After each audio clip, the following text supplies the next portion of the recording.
नमस्कार। अगर आप मुझे सुन पा रहे हों, नेट की दिक्कत होने की वजह से मैं अपने लैपटॉप पे पहले गया। हेलो, नमस्कार। मुझे कोई लाइव नहीं दिख रहा है, ना मुझे कुछ ऐसी कनेक्टिविटी हो पा रही है। ये मेरा पहला एक्सपीरियंस नहीं है, हालांकि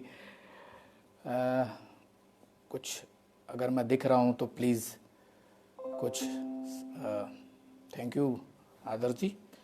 और अपने लेट होने के लिए पहले तो मैं आपसे माफ़ी चाहता हूँ, क्योंकि मैं अपने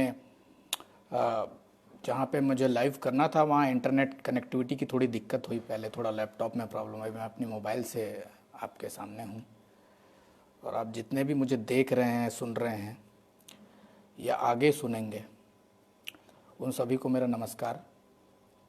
मैं बहुत शुक्रिया करता हूँ आदरणीय गिरीश रंजन तिवारी सर का, और आपके सारे जो स्टाफ मेंबर्स हैं, आपके स्टूडेंट्स हैं, इन सबको मैं आपका अभिवादन करता हूँ। आभारी हूँ कि आपने मुझे इस तरीके से आमंत्रित किया। मैं अपना परिचय औपचारिक तरीके से दूं तो बिल्कुल ऐसा है कि मैं आप लोग के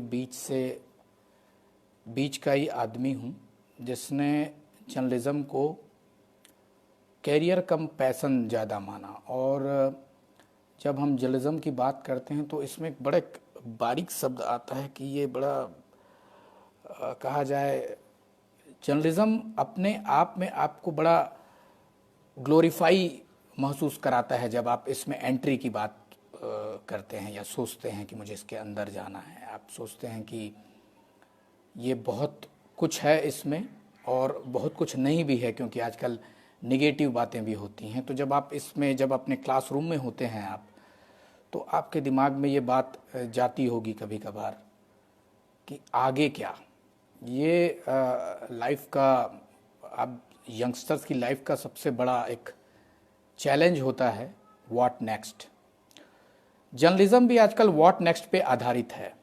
आप जो क्लासरूम पे करते हैं, या जो आप क्लासरूम पे आपका जो भी अभी आप जो कर रहे हैं, या आपने अभी तक जो सीखा है, दरअसल वो आपका नज़रिया डेवलप करने के लिए है।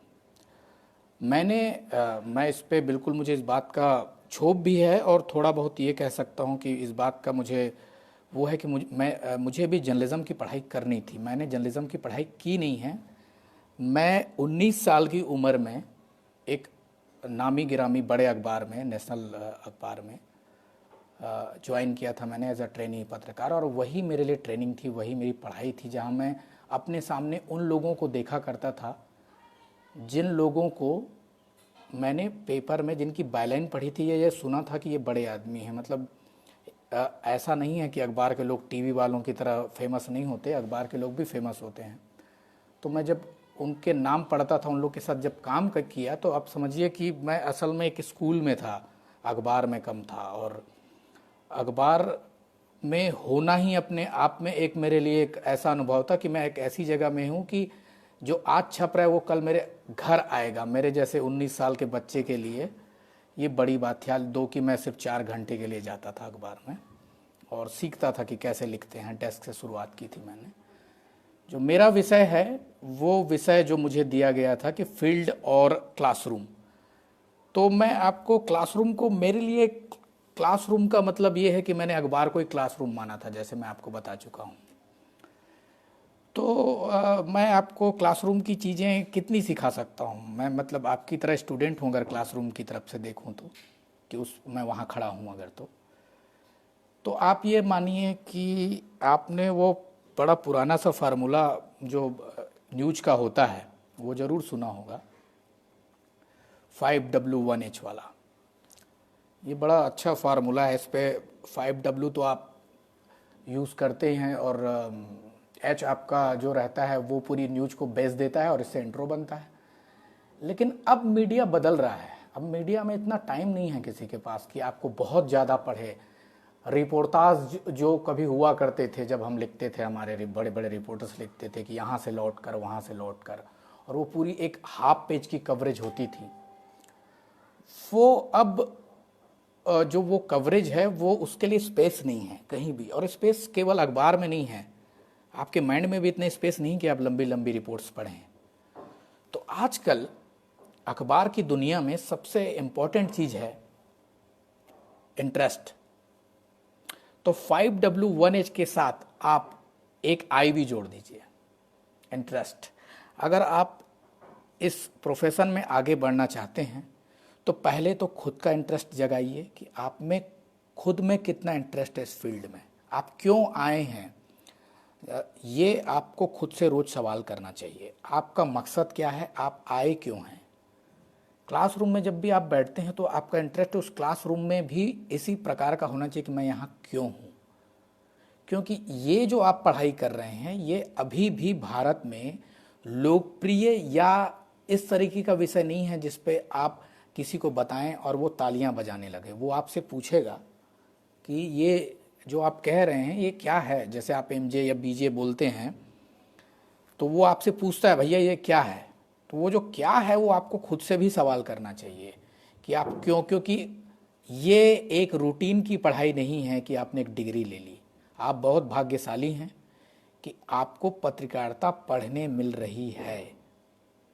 मेरा मतलब समझिए कि अगर आप पढ़ रहे हैं, पत्रकारिता को जान रहे हैं, तो आप फील्ड में उतरने से पहले ये जानते हैं कि आपको वहाँ काम कैसे करना है। अब इसको आप थोड़ा सा आज के दौर पे थोड़ा मैं सरल कर देता हूँ कि आप अभी अपने क्लासरूम में बैठ के फिल्म बनाने का प्रोसेस देख रहे हैं, सीख रहे हैं, और जब आप जाएंगे जहाँ आपको फील्ड पे उतरेंगे, जो भी आपकी फील्ड हो, तो वो इलेक्ट्रॉनिक हो, डेस्क हो, अखबार हो, वेब जर्नलिज्म हो, पोर्टल हो, आप खुद का भी कुछ शुरू कर सकते हैं, तो वो आप फिल्म खुद बनाएं।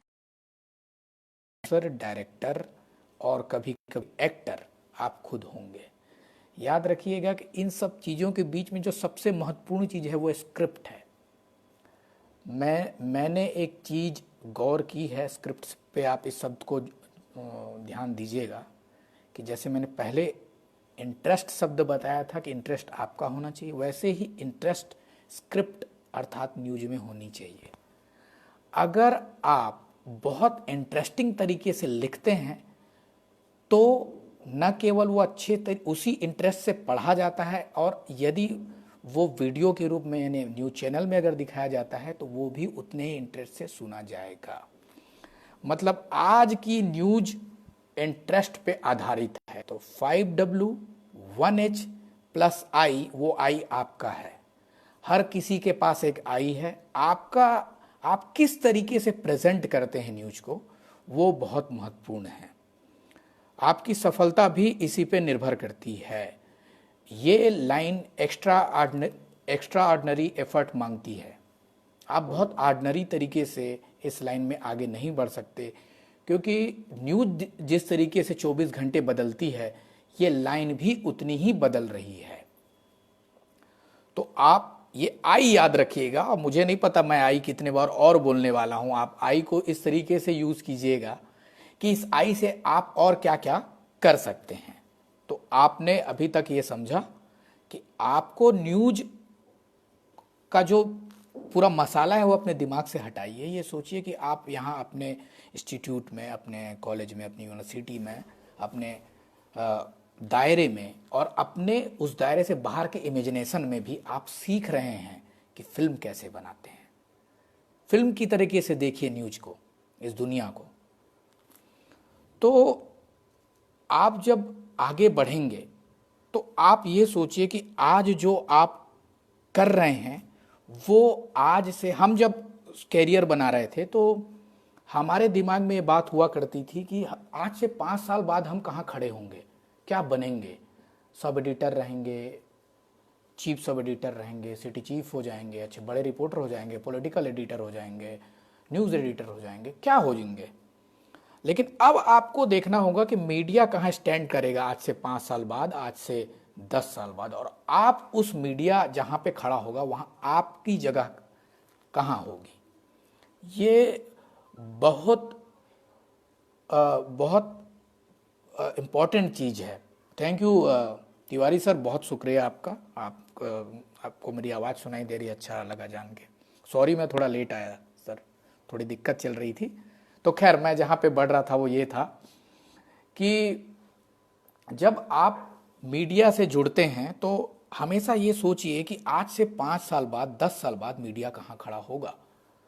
आप अभी देखिए, आप खुद से चेक कर सकते हैं इस चीज़ को कि आप न्यूज़ चैनल कितना देखते हैं, अखबार कितना पढ़ते हैं, उन ऐप्स पे कितना जाते हैं जहां न्यूज़ आजकल शॉर्ट फॉर्मेट पे आ गई है। तो आप वहां पे कहाँ पे खड़े होते हैं, तब आप कैरियर डिसाइड करेंगे। और फिर इस पे एक शब्द याद रखिएगा, इंटरेस्ट। इंटरेस्ट आपको आज से ही अपने इस ई क्लासरूम में बनाना है। ऐसा नहीं है कि आप वहां पे सिर्फ एक कोर्स, एक किताब खोल के पढ़ने और अपने टीचर्स को, अपने प्रोफेसर्स को सुनने गए हैं। वहाँ पे अपनी आप कैरियर प्लान कर रहे हैं, और उस प्लानिंग के लिए अच्छी बात है कि आपको एक रोड मैप दिखाई दे रहा है। तो आगे बढ़ने के लिए सबसे पहले अपने आप को आप इस बात के लिए तैयार कीजिए कि 5 से 10 साल बाद आपके अंदर का पत्रकार, आपके अंदर का आदमी अपने आप को कहाँ पाता है। और इसमें प्रैक्टिकल चीज़ों का ध्यान रखिए, जिसमें एक आर्थिक पक्ष भी है, आपकी आगे ज़िंदगी कैसी होगी इसका भी है। एक पैशन होता है, लेकिन पैशन को फॉलो किस तरीके से करना है उसमें एक प्रैक्टिकल नज़रिया बहुत ज़रूरी है। तो अब आगे आप बढ़ते हैं जब, तो आप 5 से 10 साल बाद जब रिसर्च करते हैं, आपका खुद रिसर्च बनाते हैं, लोगों से बात करते हैं, सीनियर से बात करते हैं, तो आपको पता चलेगा कि कहाँ आप आगे जा रहे हैं। और इस दौरान आपको, मैं जो आपको फार्मूला बता रहा हूँ वो प्रैक्टिकल फार्मूला है, जो इसको आपको याद रखना पड़ेगा इंटरेस्ट के साथ। जो अगला आ रहा है वो है प्रेजेंटेशन। किसी भी चीज़ का प्रस्तुतिकरण आज की दुनिया में, वो केवल न्यूज ही नहीं है, हर चीज में आपको प्रस्तुतिकरण पर जोर रखना है। और वो प्रस्तुतिकरण यूनिक होना चाहिए, वो आपकी आइडेंटिटी होनी चाहिए। अर्थात अगर आपने अपनी कोई न्यूज लिखी है तो वो न्यूज आपकी पहचान होनी चाहिए। अगर आप कोई, वो न्यूज आपकी पहचान होनी चाहिए, मतलब आपकी एक यूनिक आइडेंटिटी होनी चाहिए अखबारों के बीच में, खबरों के बीच में, आपके उस भीड़ के बीच में जहां बहुत से लोग आप कंपटीशन में हैं, बहुत से लोग दौड़ रहे हैं मीडिया के फील्ड में, क्योंकि एक ग्लैमर है और ये ग्लैमर आकर्षित करता है।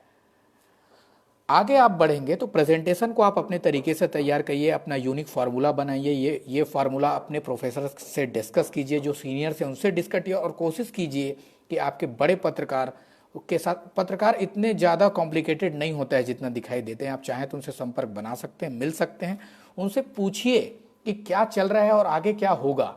तो वो जो व्हाट नेक्स्ट मैंने शुरुआत में कहा, तो वो व्हाट नेक्स्ट आपको हमेशा याद रखना है। आजकल न्यूज में भी चलता है कि न्यूज के 3 पार्ट होते हैं, एक पास्ट होता है, एक प्रेजेंट होता है, एक फ्यूचर होता है। मतलब आप पास्ट को थोड़ा बताते हैं, रेलेवेंसी देते हैं, पास्ट को रेलेवेंट बनाते हैं कि इस वजह से ये हो रहा है। फिर इन वजहों से पास्ट और प्रेजेंट को जब आप एक दूसरे से तुलना करते हो, आपको फ्यूचर दिखता है कि फ्यूचर में क्या होगा। तो वो व्हाट नेक्स्ट न्यूज में भी होता है, आपको कैरियर में भी वही प्लान करना है। तो सारी चीज डिपेंड है कि आप प्रेजेंट कैसे करते हैं अपनी चीज को, अपनी आइडेंटिटी के साथ। ये फॉर्मूला आप आज के दौर में टीवी खोलते ही आपको दिख जाएगा। सारे जो बड़े एंकर्स हैं, सारे जो बड़े लिखने वाले हैं, ऐसा नहीं है कि सिर्फ टीवी वाले ही हैं, मैं पहले भी बोला था, लिखने वालों की भी अपनी आइडेंटिटी है लिखने की। तो आप अपनी आइडेंटिटी को आप खुद ही डिफाइन कीजिए, खुद देखिए कि मेरी आइडेंटिटी ये है, जिसको कहते हैं ना शैली विकसित करना। शैली आपकी एक रहती कि विकसित कोई करा देगा आपकी शैली, एक है कि आप खुद करते हैं, तभी तो आपको इंटरेस्ट आएगा। तो आप अपनी शैली के, अभी लॉकडाउन का पीरियड है, आप बहुत अच्छा काम कर सकते हैं अपनी शैली पे, कि अपनी शैली को घिसिए, रोज लिखिए कुछ और रोज फाड़ के फेंक दीजिए। एक दिन आपको लगेगा कि ये जो मैं लिख रहा हूँ ना, ये आगे बढ़ने की एक प्रक्रिया है। तो थोड़ी मेहनत तो आपको जरूरी है इस चीज़ के लिए। तो आगे मैं आपको ज़्यादा मैं वक्त नहीं लूँगा, क्योंकि मैं हमेशा मानता हूँ कि मीडिया, मेरा एक्सपीरियंस कहता है कि मीडिया प्रैक्टिकल करने की चीज़ है। आप कॉलेज में भी जब लॉकडाउन खुले कॉलेज जाएं, तो कोशिश करें कि आप अपने कॉलेज के बाहर की चीज़ों को देखना शुरू करें। हम जब सीखते थे तो हमारे संपादक हुआ करते थे, बड़े बड़े लोग जो हैं, उन कुछ नहीं रहे और कुछ हैं आज भी, बड़े बड़े नाम हैं। वो हमेशा कहते थे कि नज़रिया ही न्यूज है। आप किसी चीज़ को किस तरीके से देखते हैं, वो नज़रिया ही न्यूज है, और वो नज़रिया ही आपको आगे ले जाता है। किसी एक घटना को हजार लोग हजार तरीके से देख सकते हैं, लेकिन उन हजार लोगों के बीच में किसी एक आदमी के पास कोई ऐसा नज़रिया होता है जो उन हजार लोगों से उनको अलग कर देता है। बस वो आदमी समझ जाता है कि ये न्यूज है, और वही उसे बताता है या लोगों को बताता है कि भाई ये चीज़ न्यूज है। तो न्यूज को देखना असल में एक नज़रिया है। तो वो नज़रिया भी आपको डेवलप होता है जब अपनी आज अपने आसपास की चीज़ों को आप देखते हैं। जैसे हमें सिखाया जाता था कि जब भी आप रिपोर्टिंग के लिए निकले तो हर बार नया रास्ता यूज करें। तो जब नया रास्ता आपको मिलेगा तो आपको दिखाई देगा कि नई नई चीज़ें हो रही हैं। आपकी सड़क के अलावा भी शहर में और सड़कें हैं, उन सड़कों में क्या क्या हो रहा है आपको दिखाएगा, और उन सड़कों के बारे में जानकारी रखना भी एक न्यूज है उस इलाके के लिए। तो आप इसको समझिए कि आप जब इंजॉय भी करेंगे, जब आप जाएंगे अपने कॉलेज में और बाहर की चीज़ें लाएंगे और उसे एक न्यूज की तरह प्रस्तुत करेंगे, अपने अपने उनको सुनाएंगे, अपने प्रोफेसर्स को सुनाएंगे, अपने साथियों को सुनाएंगे, अपने कैंपस में डिस्कस करेंगे, तो आपको ये चीज़ महसूस कराएगी कि आप किसी प्रक्रिया में हैं। आप उस रूटीन सिलेबस को फॉलो नहीं कर रहे हैं जहाँ एक कवर होता है, एक किताब होती है और लास्ट में होता है कि पढ़ाई ख़त्म। तो दीजिए आप पढ़ाई कर रहे हैं, आप तो प्रैक्टिकल पे, आप अभी से जॉब में हैं। विदेशों में जैसा पीएचडी जो होती है वहाँ एक जॉब की तरीके से देखी जाती है, तो आप भी इसको एक जॉब के तरीके से देखिए। और तिवारी सर जैसे बड़े लोग आपको अगर गाइड करें, हमेशा आपको गाइड की ज़रूरत पड़ती है। हमको कभी गाइड नहीं मिला, हमको तो ये भी नहीं मालूम था हमारे टाइम में कि कॉलेज भी जाना होता है और पढ़ाई कर लें पत्रकारिता की।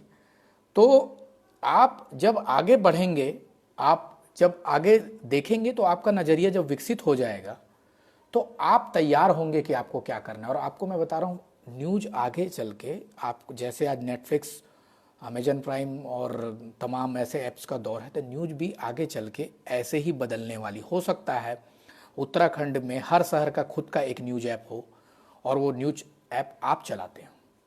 आप अपने शहर के रवीश कुमार हों, अर्नब गोस्वामी हों, बरखा दत्त हों, राजकमल झा हों, वेद प्रताप वैदिक हों, आप कुछ भी हो सकते हैं। और इस चीज़ को याद रखिए कि न्यूज़ आपको सिर्फ एक कैरियर नहीं देता, आप बहुत कुछ, जैसे मैं आज राइटर हूँ, आप फिल्मों में जा सकते हैं, बहुत से गीतकार हैं, बहुत से लेखक हैं, या कुछ कॉमेडियन भी हैं जो पत्रकार हैं, पत्रकार थे। और एक पत्रकार की सबसे बड़ी खासियत होती है कि वो अपनी जब अंत का समय उसका आता है तब भी वो अपने घर वालों से एक बार पूछ लेता है मरने से पहले, मतलब मरना शब्द थोड़ा वो है लीजिएगा, कि भैया क्या चल रहा है, बताओ, कुछ ताज़ा खबर बताओ ताकि जाऊं। तो ये चीज़ आप में, आपके अंदर हमेशा रहेगी। आपने ये वायरस खुद डाला है अपने अंदर, इसके लिए प्रकृति जिम्मेदार नहीं है। अब ये वायरस आपके साथ आपके जीन बन के चलेगा, तो आपको इस वायरस को लेके आपको चलना है। और ये वायरस अच्छा है, आप इसको क्योर करने की ज़रूरत नहीं है। तो अब मैं बहुत बोल चुका हूँ मेरा ख्याल है। हाँ, आपको एक और बात बताऊं कि आपका अगर कोई सवाल हो पत्रकारिता को लेके किसी भी प्रकार का, पूछ सकते हैं आप कभी भी। इस पे आप क्वेश्चन डाल सकते हैं। मैं अब अपने इस उसके लास्ट उस पे जाता हूँ और आपको कुछ ऐसी चीज़ें शेयर करता हूँ जो मेरा ख्याल है कि मैंने डेवलप की थी अपने काम करते हुए। मेरी शैली थी, मैं ये नहीं कह रहा हूँ कि ये बहुत ही सब पे लागू होती है, लेकिन ये मैं मानता था कि जब मैं लिखता हूँ, मैं प्रेजेंट करता हूँ किसी भी चीज़ को, तो मैं इमेजिन करने की ताकत रखता हूँ उसको, कि मैं अपनी न्यूज़ को अपने सामने एक फिल्म की तरह चलते हुए देख सकता हूँ। तो वो शायद उस वजह से मुझे कम उम्र में काफ़ी बड़े पद मिले, या मैं एक टीम हैंडल करने की क्षमता रखता था, या मेरे पास आइडियाज़ होते थे, क्योंकि मैं इमेजिन कर सकता था। मैंने कहा था ना शुरुआत में, आई जो है इंटरेस्ट, अब वो आई इमेजिन में भी आ रहा है। तो आई जो था वो इमेजिन वाली जो बात थी कि मैं इमेजिन करने की क्षमता रखता था, और मुझे पता था कि मुझे क्या चीज़ करना अच्छा लगता है। तो मैं जोर रखता था इस बात पे, अपने एडिटर से बात करता था कि मुझे ये चीज़ करनी है और प्लीज़ आपको थोड़ा मुझे फ्रीडम देना होगा। शुरुआत में नहीं मिली, लेकिन जब मैंने 2-4 परफॉर्मेंस दिखाई तो उनको लगा कि हाँ ये किया जा सकता है। तो अभी आप अपने इमेजिनेशन को आप जब लॉकडाउन पीरियड में काफ़ी यूज़ कर सकते हैं कि आप कितना इमेजिन कर सकते हैं किसी भी चीज़ को, कितना आगे बढ़ सकते हैं। और इमेजिनेशन के लिए ज़रूरी है कि आप पढ़ाई करें। साहित्य किसी भी पत्रकार का सबसे अच्छा दोस्त होता है। साहित्य आपको लिखना सिखाता है, आपको विजन देता है, आपकी भाषा सुधारता है और आपको इतने अथाह शब्दों देता है कि वो शब्द ही कई बार आपकी न्यूज हो जाते हैं। तो साहित्य को यूज, इमेजिनेशन पावर बढ़ाने का सबसे आसान तरीका यही है कि आप पढ़ने की आदत डाल लें। ऐसा पढ़िए जो आपके इंटरेस्ट का हो। ज़रूरी नहीं है कि आप साहित्य में वही साहित्य पढ़ें जो गंभीर हो। आप सुरेंद्र मोहन पाठक के उपन्यास भी पढ़ सकते हैं अगर वो आज चलते हों तो। हमने तो खूब पढ़े थे। आप कॉमिक्स भी पढ़ सकते हैं। आपको अगर ऐसा लगता है कि कुछ फ़नी चीज़ आपको अच्छी लगती है तो आप वो भी कर सकते हैं। ऐसा कुछ नहीं है, आगे चल के न्यूज़ की दुनिया में फ़न भी एक चीज़ होगी। आप देखिए पेज 3 में जो तो मैंने जो शैली वाली बात की थी, तो आप शैली डेवलप। सॉरी, फिर मैं एक बार नेट की बड़ी दिक्कत, लॉकडाउन है दिल्ली में, वाईफाई का भी कहीं वो नहीं, मैं बाहर बैठ के अपने उससे बात कर रहा हूँ आप लोग से, क्योंकि मुझे बड़ी दिक्कत हो रही थी ये अंदर में। सॉरी, एक बार फिर मैं आपसे माफ़ी चाहूँगा, नेटवर्क की बहुत इधर दिक्कत आ रही है। हाँ, तो एक प्रमोद शाह जी का सवाल है कि आज सबसे अधिक विश्वसनीयता का संकट मीडिया पर है, उसे सबसे अधिक चुनौती सोशल मीडिया से दी जा रही है, लेकिन जनता का विश्वास सोशल मीडिया जीत चुका है। परंपरागत मीडिया फिर मुख्य धारा का मीडिया हो सके उसके लिए और किस प्रकार का सोशल मीडिया की दरकार होनी चाहिए। हजारी प्रसाद द्विवेदी पुरानी बात हो गई, लेकिन नए भी तो यह कुछ मानदंड हो सकते हैं। यहाँ यह भी उल्लेखनीय कि बगैर दंड के कोई मापदंड नहीं होता। अगर इलेक्ट्रॉनिक मीडिया की जहाँ तक बात आती है, प्रदेश स्तरीय 90% और राष्ट्रीय 50% चैनल की हर आधे घंटे के प्रोग्राम में IPC के आधार पर घटित होता है।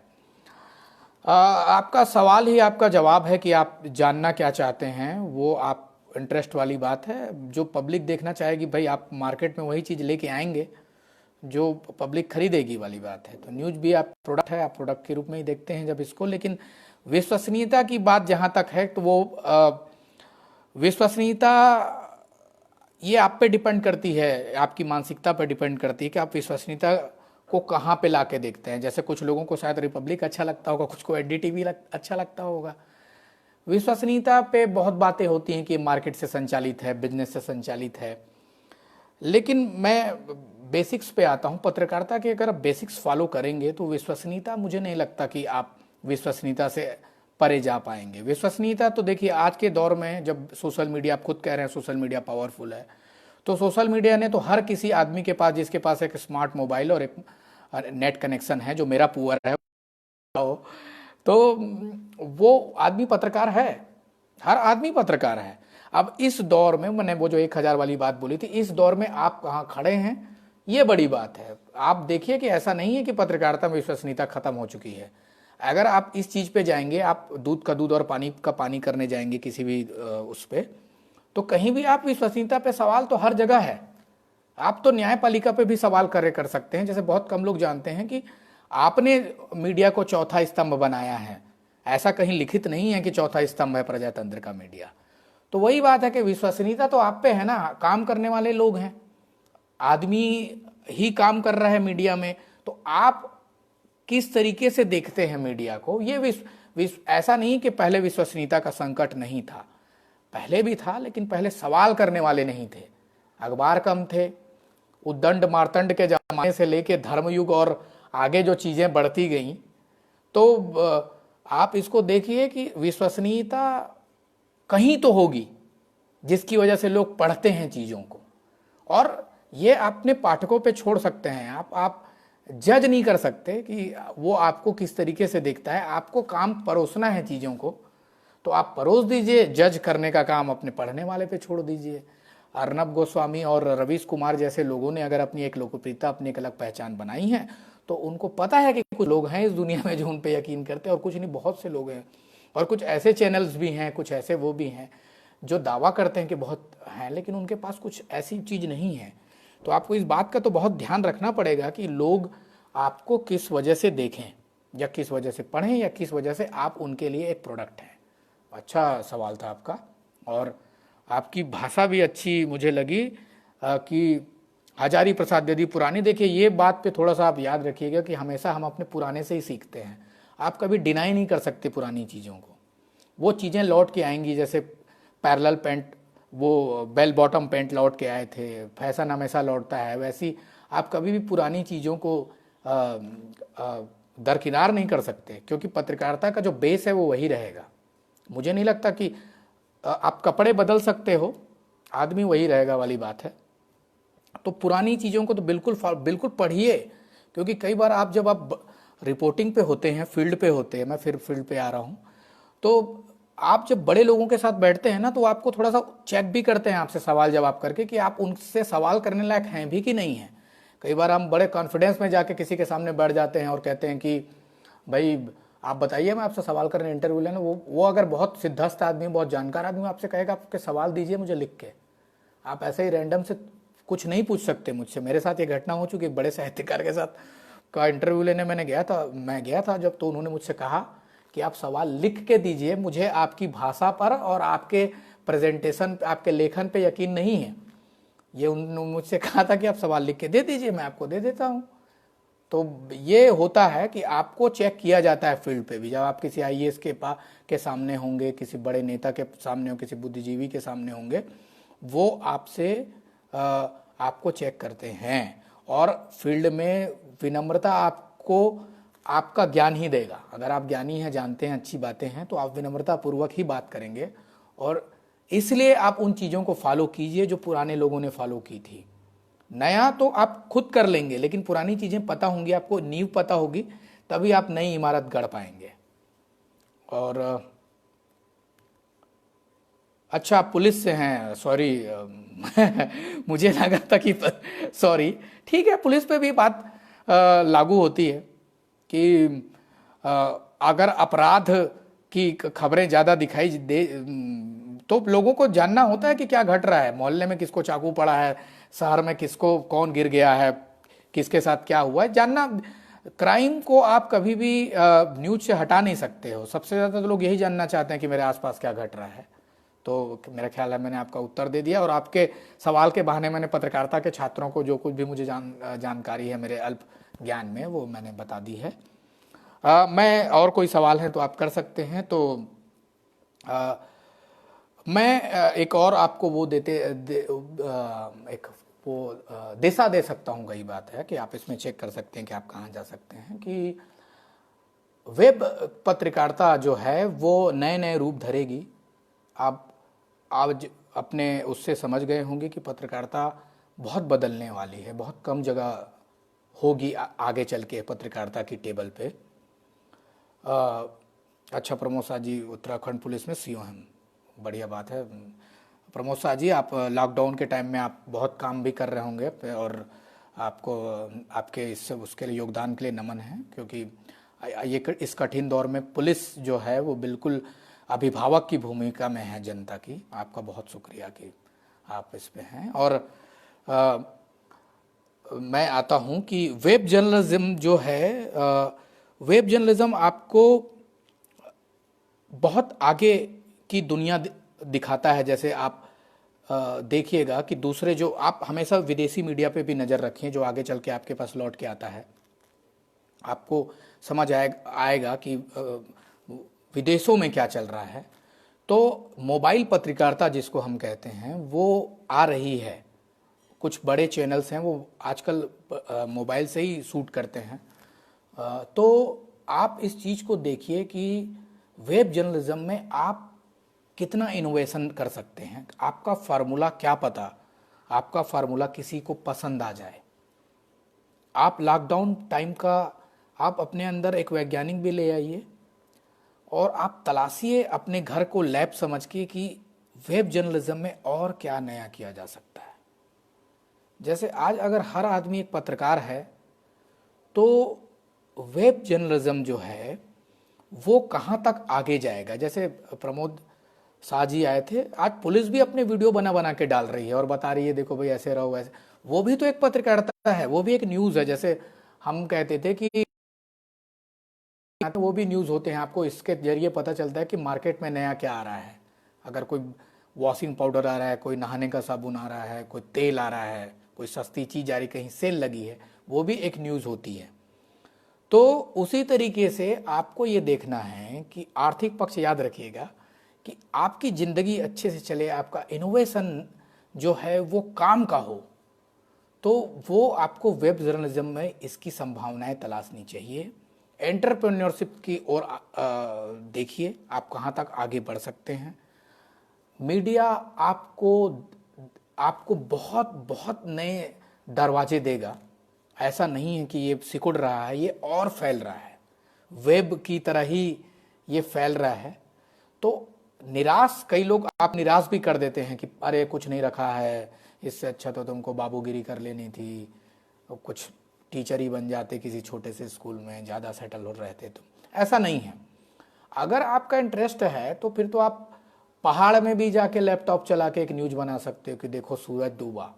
अब वो सूरज कैसा डूबा वो दिखाना आपकी ताकत है, वो आपका इमेजिनेशन है। सूरज तो यहाँ भी डूब रहा है, वहाँ भी डूब रहा है, उधर कैसे डूब रहा है, अगर उसको आप नए तरीके से दिखा दिए तो लोग इधर का सूरज भूल जाएंगे। तो आप अपना सूरज तलाशिए, मेरी शुभकामनाएं आपके साथ है। और कोई आपसे सवाल जरूर करने चाहिए। पत्रकारिता का पहला रूल है, किसी भी बड़े पत्रकार से पूछिएगा, सवाल करने की आदत डालिए। सवाल भी ऐसे होने चाहिए कि उनका आधार हो, इससे आपका ज्ञान झलके। कई बार ऐसा होता है कि हम इस टाइप के भी सवाल कर देते हैं। मैं थोड़ा सा उस मोड पे जाता हूँ कि एक बार मेरे साथ एक घटना हुई थी। मेरे वरिष्ठ पत्रकार थे, उनके सामने रेलवे मंत्री आए हुए थे। तो रेलवे मंत्री कॉन्फ्रेंस ले रहे थे, उनका नाम नहीं लूँगा मैं। तो रेल मंत्री का जब कॉन्फ्रेंस हुई, हम सब आगे बैठे थे, तो वो बड़े उत्साही थे और अपने शहर से बहुत प्यार था उनको। तो उन्होंने सब अंत में फिर उन्होंने, रेल मंत्री ने बड़े बड़े दिल से सबको कहा कि भाई पूछ लीजिए जो कुछ भी पूछना है। तो उन्होंने पूछा, सर वो बाहर साइकिल स्टैंड पे वो पॉलीथीन पड़े रहता है सर वहाँ पे बाहर में, तो उस पॉलीथीन में बच्चे लोग जो हैं वो उस पॉलीथीन को बाहर ले जाते हैं और पॉलीथीन को बेचते हैं सर, और वो पॉलीथीन का क्वालिटी ठीक नहीं है सर, लोग उसको यूज की। तो अब रेलवे मंत्री के लिए एक बड़ा सवाल था कि इसका वो क्या जवाब दे। लेकिन वहाँ पे हंसी भी उड़ी, बात भी हुई कि ये सवाल नहीं बनता था, और उन बात हुई कि अज्ञानी आदमी है भाई, ये क्या सवाल कर दिया, जबकि वरिष्ठ आदमी थे। लेकिन इसका एक बड़ा एक वो निकल के सामने आया कि आगे चल के उस रेलवे स्टेशन के बाहर पॉलीथीन की चीज़ों को बैन कराया गया। उस समय पॉलीथीन बैन का नेशनल वो नहीं था। तो ये एक अच्छी चीज़ हुई थी। तो आपको इस चीज़ का ध्यान रखना है कि आप जब सवाल करते हैं, मेरे से नहीं, आप कहीं से भी सवाल करें, मैं तो कोई ऐसा नहीं हूँ कि आपको वो करूँ, लेकिन जब आप सवाल करें तो सवाल को रखने का ढंग भी होना चाहिए आपके पास में। हाँ, ये तिवारी सर को काफ़ी मतलब एक्टिव हैं, तो एफबीपी मदद से बहुत उल्लेखनीय कार्य किया है।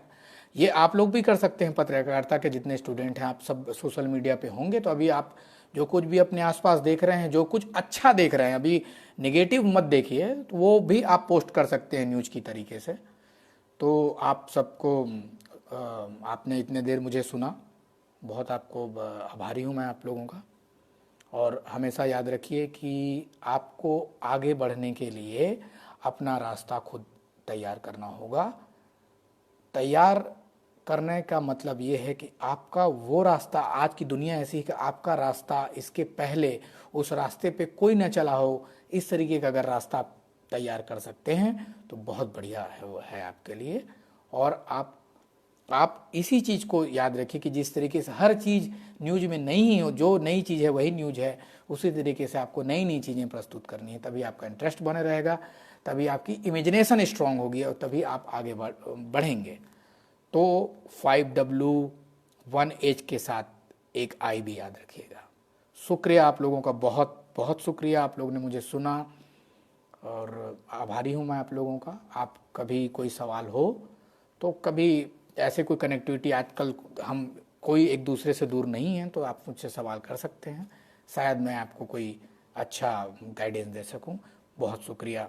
क्या मैं इजाज़त चाहता हूं आप लोगों से, क्या मैं वीडियो, अब आपसे कोई सवाल हो तो ठीक है, लेकिन क्या मैं जा सकता हूं औपचारिक तौर पे, अगर आप लोग आदेश करें? तिवारी सर, आपका बहुत एक बार मैं आपका अभिवादन करता हूँ, बहुत आपका आभार। नमस्कार आप सभी को। और अभी आगे कभी कभी मौका मिला तो मैं आप लोग से फिर जुड़ने की कोशिश करूँगा। बहुत बहुत शुक्रिया, धन्यवाद, थैंक यू।